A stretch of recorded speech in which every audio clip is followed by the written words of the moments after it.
아마도 1976년 그때의 얘기인 것 같습니다. 제가 미국 유학 시절에 LA의 어느 마을에 주택가에 차를 몰고 들어갔던 일이 있습니다. 미국은 이 복잡한 주택가는 이렇게 바둑판처럼 길을 만들고 한쪽은 차가 지나가게 되고 한쪽은 꼭 한 번씩 이렇게 서도록 그렇게 규칙을 만들어서 흔히 말하면 1단 정지, 1단 정지판이 있습니다.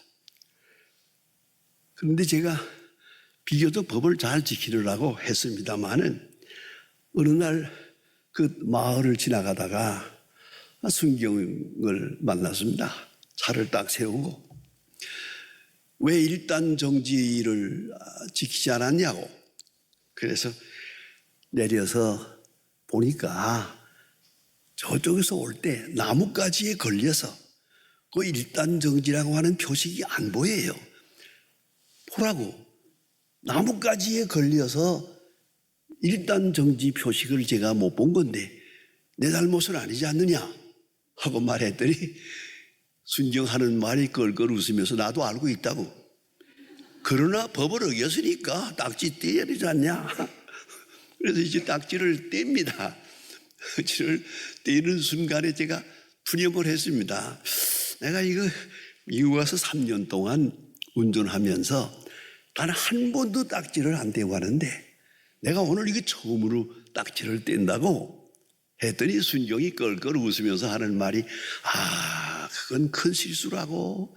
가끔 딱지를 떼야 앞에 오는 큰 사고를 미방할 수가 있는 건데 어째서 그걸 안 뗐을까 그러더라고요.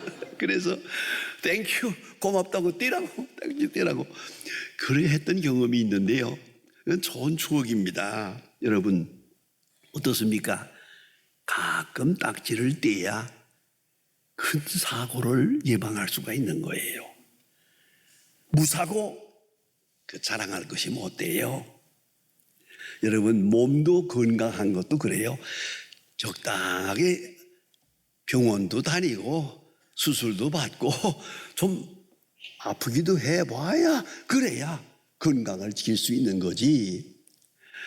나는 한 번도 병원에 가본 일 없다고 자랑하던 장로님 하나 있어요. 교회에서 기도하다가 그냥 꽝 나고 갔어요. 한 번도 병원에 안 갔지요. 바로 갔지요 그냥. 여러분 어떻습니까? 우리가 이런 많은 사고가 있는 것 같아도 이 적당하게 많은 사고를 겪으면서 거기서 수련이 되고 좀 더 온전한 인격으로 발전해 나가는 게 아닌가 그런 생각을 합니다. 성도 여러분, 교통신호를 지키십니까? 교통신호를 불편하게 생각하십니까? 내가 빨리 가고 싶은데 빨간 불이 켜졌어요. 저거 왜 빨간 불이 켜졌나? 그러고 싶습니까? 아니면 빨간 불, 파란 불, 노란 불 바뀌는 거 얼마나 고맙습니까?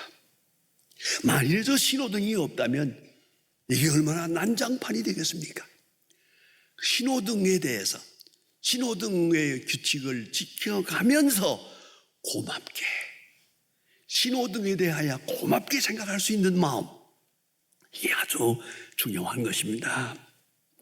히브리서 12장 8절에 보면 징계는 다 받는 것이거늘 징계가 너에게 없으면 사생하여 참 아들이 아니니라. 징계가 필요합니다.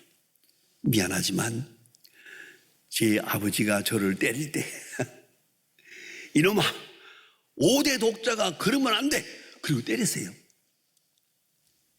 언젠가는 제가 맞으면서 한마디 했어요. 5대 독자라고 하면서 왜 때려 그랬지. 했더니 아유 웬걸요. 이놈아 5대 독자니까 때리는 거지. 그날 되게 맞았습니다. 여러분 징계는 필요한 거예요. 징계 속에 있는 깊은 사랑을 느낄 수 있어야 그게 아들이죠. 그게 참 아들인 거예요. 히브리서 12장 11절 봅니다. 무릇 징계가 당시에는 즐거워 보이지 않고 슬퍼 보이나 후에는 그로 말미암아 연단하는 자에게 의의 평강한 열매를 맺느니라. 징계가 잠깐 보기에는 어렵지만은 이걸 통해서 깨닫고, 이걸 통해서 성숙하고, 이걸 통해서 가까이 가고, 이걸 통해서 하나님의 그 엄청난 사랑에 도달할 수 있는 것이죠. 그래서 오늘 성경 말씀은 우리에게 중요한 신학적 명제를 줍니다. 자유케 하는 온전한 율법. 자유케 하는 온전한 율법. 율법에 대해서는 세 가지 용법이 있습니다. 첫째는 율법은 하나님의 뜻을 우리에게 보여주신 것입니다. 여러분, 하나님만 섬기라, 우상을 즐기지 말고 하나님만 섬기라, 이게 하나님이 우리를 괴롭히는 겁니까? 하나님만 섬김으로 세속으로부터 벗어나고 정욕으로부터 벗어나고 우상 숭배의 어리석음으로부터 자유할 수 있는 거죠. 하나님만 섬기라, 이게 얼마나 큰 축복입니까? 그러니까 하면 우상을 섬기지 마라, 그렇습니다. 우상을 섬기는 사람들은 얼마나 고생합니까? 얼마나 노예 생활을 합니까? 우상 섬김으로부터 자유하라, 어찌 이것이 복음이 아니겠습니까? 우상을 섬기지 마라, 부모를 공경하라, 이것이 복음이 아닙니까? 부모를 공경함으로 내가 그 자녀가 되고 부모의 사랑을 담뿍 느끼고 사랑할 수 있는 거예요. 그 부모를 믿고 신뢰하고 사랑하는 그 행위, 그 효라고 하는 그 속에 우리 엄청난 축복이 있지 않습니까? 살인하지 말라, 우리의 생명을 보호하시는 하나님의 사랑입니다. 자, 간음하지 말라, 우리의 소중한 순결을 지켜주시는 하나님의 사랑입니다. 도둑질하지 말라, 사유재산을 지켜주시는 하나님의 사랑입니다. 자, 거짓 증거하지 마라, 인격을 지켜주시는 하나님의 사랑입니다. 여러분, 거짓말 할 때는 잘 모르고 그냥 넘어갔는지 몰라도 어느 때라도 속으면 인격이 침해가 됩니다. 엄청난 고통을 느낍니다. 어린아이들이 어머니로부터 속을 때가 있어요. 어머니가 나를 속였다 생각하는 순간 심리학자들은 말합니다. 하늘이 무너지는 것 같은 고통을 느낀답니다. 어머니가 나를 속였다. 소중한 어머니가 나를 속였다. 생각해 보세요. 그대로 인격이 무너지는 거예요. 자, 이런 일이 없기 위해서 하나님께서 우리에게 십계명을 주었습니다. 계명을 주었습니다. 이건 뭡니까? 자유하라고, 복되라고, 행복하라고 우리에게 주신 하나님의 뜻을 보여주시는 거울입니다. 그런가 하면 두 번째 용법은 좀 특별합니다. 우리가 하나님의 말씀을 잘 지키지 못함으로 해서 사도 바울의 용법대로 말하면은 몽학선생을 죽었어요. 몽학선생이라는 게 뭐냐? 어렸을 때, 아주 어린아이 때 말을 잘 못 알아듣지 않습니까? 그때의 그를 가르치는 가정교사, 그게 몽학선생입니다. 어렸을 때는 아이들이 분별하지 못하기 때문에 여러분, 아이들에게 하는 말이 뭡니까? 가지 마라, 먹지 마라, 만지지 마라, 뭐 하지 마라, 마라. 애들이 아마 깊이 생각한다면 말할 겁니다. 이것도 하지 마라, 저것도 하지 마라, 다 하지 마라면 난 하라는 게, 난 뭐 하란 말입니까? 안 그래요? 그게 몽학선생입니다. 몽학선생은 그래서 딱 울타리를 쳐놓고 이리 가지 마라, 저리 가지 마라, 이거 만지지 마라, 이거 하지 마라. 이건 부정적인 차원에서 율법을 지켜가는 것이지요. 이런 몽학선생. 그러니까 이거 하지 말고 저거 하지 말고 저리로 가라. 이 의의 길로 가라고 이렇게 가르칩니다. 결국은 우리가 율법을 우리 스스로 지키지 못하기 때문에 마침내 예수님께로 갑니다. 나로서는 주님 앞에 갈 수가 없으니까 예수의 보혈을 의지하여 십자가의 은혜를 의지하여 주님께로 나갑니다. 주님께로 인도하는 간접적인 역할을 합니다. 이것이 율법의 제2영법입니다. 세 번째 영법은 출애굽기 20장에 나타납니다. 하나님께서 십계명을 주실 때 그 소론이 중요합니다. 나는 너희를 애굽의 종되었던 곳에서 구원해낸 여호와 하나님이라. 너희를 애굽에서 구원해낸 여호와 하나님이라. 그런 거로 우상을 섬기지 마라. 이게 뭘 말합니까? 여러분, 율법을 지킬 때 이걸 지켜서 복을 받겠다, 이걸 지켜서 벌을 면하겠다, 그건 아닙니다. 꼭 잊지 말아야 합니다. 이걸 지켜서 상을 받겠다, 이걸 지켜서 칭찬을 받겠다, 복을 받겠다, 아니오시다. 반대로는 또한 벌을 받지 않기 위해서, 벌 받지 않으려고 율법을 지킵니다. 내가 공부하는 아이들로 말하면 매맞지 않기 위해서 공부한다면 되겠습니까? 그런 식으로 율법을 부정적으로 지켜나가는 때가 있어요. 그러나 분명히 성경은 말합니다.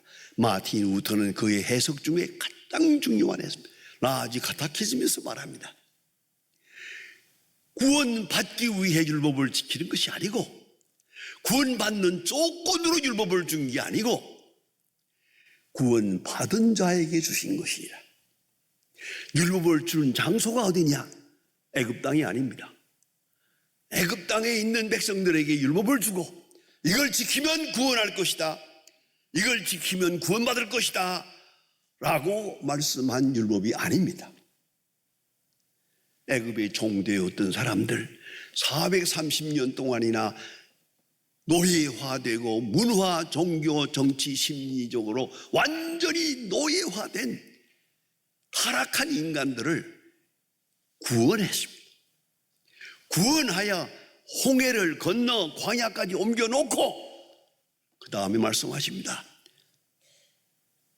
내가 너희를 애굽 땅에서 구원해냈느니라. 종되었던 가운데서 구원하였느니라. 그런 거로 하나님만 섬기라. 그런 거로 우상을 섬기지 마라. 그런 거로 안식일을 지키라. 이거 보세요. 율법이 주어진 그 동기 자체가 구원받은 자에게 주는 은총이란 말이에요. 그런 거로 이제 무슨 말씀을 주시든지 이건 다 축복이요, 은총이요, 감사한 것들입니다. 여러분 율법을 지켜서 벌받지 않겠다고 하는 생각, 그거 좋은 거 아니에요. 어떤 사람들은 초짜 신앙이기 때문에 감기만 걸려도 내가 지난 주일날 교회 안 나갔더니 감기 걸렸구만, 이렇게 생각해서는 안 되고요. 또 그런가 하면 내가 뭘 좀 잘했다 하면 내가 11조를 바쳤더니 하나님이 복을 주었구나 하고 호들갑을 떨어요. 이것도 또 문제예요. 이거 다 잘못된 율법. 그런 거로 율법을 지켰다고 교만하지도 말고, 못 지켰다고 절망하지도 말고, 내가 지켰다고 스스로 자랑하지 말고, 못 지키는 사람을 본다고 그 사람을 심판하든가 멸시해서는 안 된다는 것이죠. 그러면 율법 자체가 구원받은 자에게 주신 복음입니다. 이건 무리한 것이 아닙니다. 어려운 것도 아닙니다. 우리를 자유하게 하시는 것입니다. 그런 거로 알면 아는 대로 감사하고, 모르면 모르는 대로 믿고 따르는 거예요. 왜요? 사랑하는 분, 하나님 아버지께서 내게 주신 거니까, 사랑 속에서 주신 계시니까 이해가 안 될 때도 감사한 마음으로 따라가야죠. 요한일서 5장 3절에 재미있는 말씀이 있습니다. 하나님을 사랑하는 것은 이것이니 우리가 그 계명을 지키는 것이라. 그의 계명은 무거운 것이 아니로다. 그의 계명은 무거운 것이 아니로다. 여러분, 효자가 누굽니까? 효자는 부모님의 말씀을 무겁게 생각하지 않습니다. 부모님이 날 왜 이렇게 괴롭히나 그 생각하지 않습니다. 부모님의 말씀 그 자체를 감사하게 생각합니다. 고맙게 생각합니다. 미안합니다만은 제가 자랄 때 제 아버지 엄한 교훈을 받았습니다. 잔소리도 많이 들었습니다. 아주 힘들었습니다. 아이고, 왜 나를 이렇게 괴롭힐까? 라고 생각도 했습니다만은 철이 난 다음에 생각하고 보니까 더구나 남쪽에 와서 군인 생활할 때 그 아버지가 그렇게 그리울 수가 없어요. 이런 때는 아버지 어떻게 하면 좋겠습니까? 한번 물어보고 싶은데 그 아버지가 안 계시더라고요. 여러분, 잊지 말아야 합니다. 징계는 소중한 것이야. 감사하고 그의 교훈은 나보다 높은 것이야. 나를 사랑해서 주시는 말씀인데 얼마나 소중합니까? 그 계명에 대하여 감사하고, 성경 말씀대로 말하면 하나님의 말씀을 주야로 묵상하고, 계명을 주야로 묵상하고, 주의 말씀을 사랑하고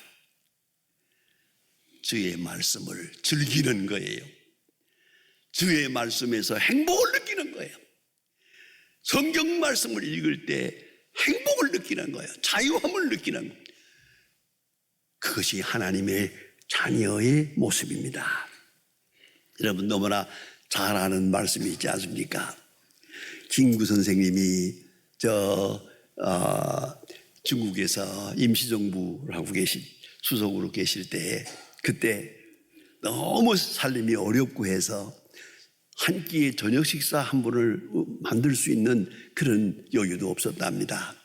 나이 많은 노모가 계셨는데 저녁에 집에 돌아가니까 쌀은 없어서 밥은 못했고 시래기국을 끓였는데 괜찮다, 먹어보라 그랬어요. 시래기국을 잘 끓여왔어요. 어머니, 내가 돈을 드리지 못했는데 어디서 나서 이렇게 시래기국을 끓였습니까? 그러니까 내가 시장에 나가서 그 배추 다듬는 사람들이 내버린 거 내가 그거 주워다가 깨끗이 씻어서 시래기국을 끓였느니라 먹어라 그랬대요. 했더니 김구 선생님이, 어머니 죄송합니다. 제가 생활비를 제대로 못 드려서 그래도 우리 대한민제국의 임시정부 수석인데 그 어머니가 시장에 나가서 쓰레기를 주워와서 해야 되겠습니까? 했더니 어머니께서 빙글에 웃으시더니 이놈아 일어선 다음에 회차리로다가 그 종아리를 때립니다. 몇 번 때리니까 김구 선생님이 울었답니다. 그러니까 이놈아 다 큰 놈이 왜 울어? 그때 김구 선생님 하신 말씀이 유명한 말씀입니다. 작년에 때릴 때보다 팔에 힘이 없습니다. 어머니의 팔에 힘이 없는 것을 보고 마음이 아픕니다. 여러분, 징계를 받으실 때 나를 징계하시는 분을 바라보세요. 나를 징계하시고 십자가를 신 예수님을 바라보세요. 그 많은 대가를 대신 치르시고 우리를 구속하신 거 아니겠습니까? 이것이 하나님의 자녀의 모습입니다. 헬라의 철학자 아리스토텔레스는 그 윤리학에서 말합니다. 사람에게는 선이 두 가지가 있는데 하나는 지성적인 선이다. 가르치고 배우고 가르치고 배워서 생각하는 그러한 선이 하나 있는가 하면 하나는 도덕적인 선이다. 행함 속에서 의와 진리를 따라 살아가면서 얻는 자유함, 이것이 진정한 선이라고 말했습니다. 갈라디아 5장 1절에서 말합니다. 우리로 자유케 하려고 자유를 썼으니 다시는 종의 멍에를 매지 마라. 얼마나 중요한 말입니까? 다시는 종의 멍에를 매지 말고, 어떠한 고난, 어떠한 시련을 겪는다 하더라도 그 속에서 하나님의 사랑을 느끼고 하나님의 높은 섭리를 깨닫고 그 크신 은혜에 감사함으로 응답하는 그러한 하나님의 자녀들이 되어야 하겠습니다. 그리스도인이란 딱 한마디로 말하면 자유인입니다.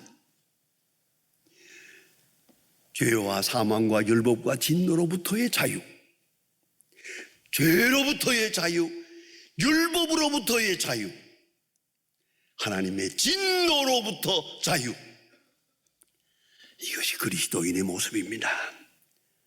그러기 위해서는 우리는 그의 징계 안에서 사랑을 느껴야 합니다. 징계 속에서 하나님의 사랑의 음성을 들어야 합니다. 사랑은 율법의 완성입니다. 여러분, 우리가 작은 큰 여러 가지 시련을 당합니다마는 이 사시련을 통해 주시는 하나님의 높은 섭리, 높은 사랑, 그 징계 속에 있는 하나님의 세밀한 구체적인 사랑을 느끼고 감사하고 응답하면서 더 큰 자유와 더 큰 하나님의 자녀의 특권을 감사할 수 있는 그런 성도들이 되어야 할 것입니다. 기도하십시다.